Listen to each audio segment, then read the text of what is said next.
Taste the Daily.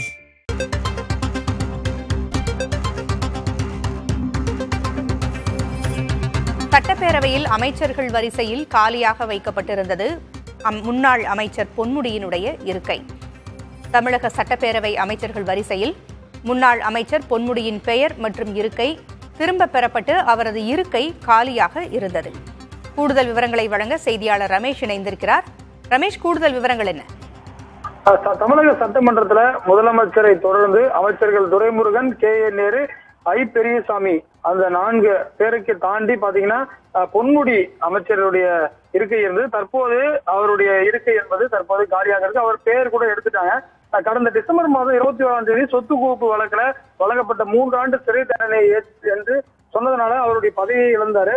பாத்தீங்கன்னா 2024 இந்த சட்டப்பேரவை தொடங்கியவுடன் பொன்முடி இருக்கை காலியாக இருந்தது தெரிய வந்திருக்குது.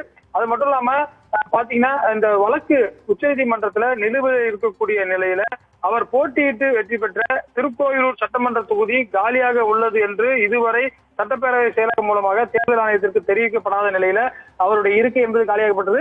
அதாவது பாத்தீங்கன்னா கடந்த 2023ஆம் ஆண்டு நவம்பர் 18ஆம் தேதி சிறப்பு கூட்டத்தொடர் நடந்தது. அப்போது அமைச்சராக இருந்தார் பொன்முடி. அதற்கு பிறகு இப்போதுதான் சட்டமன்றம் கூடுகிறது. அவர் அமைச்சராக இல்லாத ஒரு சூழலில் அவர் இன்றைக்கு அந்த இருக்கை என்பது காலியாக இருக்கிறது. அதாவது கடந்த ஆண்டை காட்டிலும் 2 அமைச்சர்கள் தற்போது எண்ணிக்கை குறைந்திருப்பதையும், குறிப்பா அமைச்சர் செந்தில் பாலாஜி அவர் சிறையில் இருப்பதால அவரால் பங்கேற்க முடியாத ஒரு சூழல் இருப்பதையும் நம்மளால பார்க்க முடிகிறது. பொன்முடி திருக்கோவிலூர் சட்டமன்ற தொகுதி காலியாக உள்ளது என்று இதுவரை சட்டப்பேரவை செயலகம் மூலமாக தேர்தல் ஆணையத்திற்கு தெரிவிக்கப்படவில்லை என்கின்ற தகவலை சொன்னீங்க. இப்ப எத்தனை நாட்களுக்குள் தெரிவிக்கப்பட வேண்டும்? இன்னும் தெரிவிக்காமல் இருப்பதற்கான காரணம் என்ன?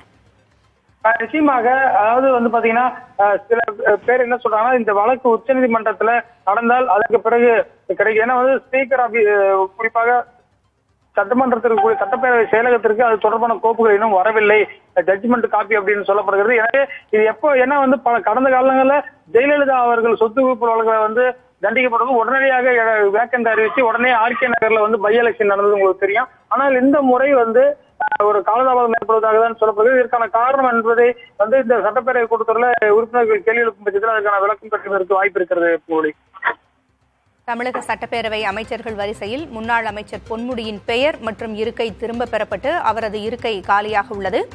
இதற்கு அரசு தரப்பிலிருந்து விளக்கம் அளிக்கப்பட்டிருக்கிறதா ரமேஷ்? நிச்சயமாக இது முழுக்க சட்டப்பேரவை செயலகத்திற்கு உட்பட்ட தனிப்பட்ட அதிகாரம். ஏன்னா பாத்தீங்கன்னா அவர்களுக்கு தான் இந்த உச்சநீதிமன்ற தீர்ப்புகள்லாம் வரும்போது, நீதிமன்ற தீர்ப்புகள்லாம் வரும்போது அந்த காப்பி உடனே கொடுப்பாங்க. அது சட்டப்பேரவை செயலாளர் தான் இதுக்கான நடவடிக்கை எடுப்பாரு. கடந்த காலங்களில் இதுதான் நடைபெற்றிருக்கிறது. கடந்த 2014ஆம் ஆண்டு சொத்து குவிப்பு வழக்குல முன்னாள் முதலமைச்சர் ஜெயலலிதா தண்டிக்கப்பட்டது உடனே அந்த ஆர்கே நகர் குறிப்பாக அவர் வகித்து வந்த அந்த பொறுப்பு என்பது பாத்தீங்கன்னா அந்த எம்எல்ஏ பொறுப்பு என்பது காலியாக அறிவிக்கப்பட்டு அவருக்கு வேறொரு தொகுதி காலியாக செய்யப்பட்டு அதற்கு பிறகு எம்எல்ஏ பை எலெக்ஷன் ஆர்கே நகர்ல அவர் எம்எல்ஏ முதலமைச்சரானது.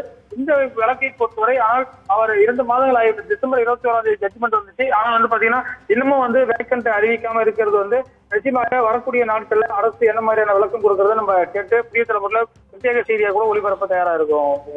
நன்றி ரமேஷ். கூடுதல் தகவல்களுக்கு மீண்டும் தொடர்பு கொள்கிறோம்.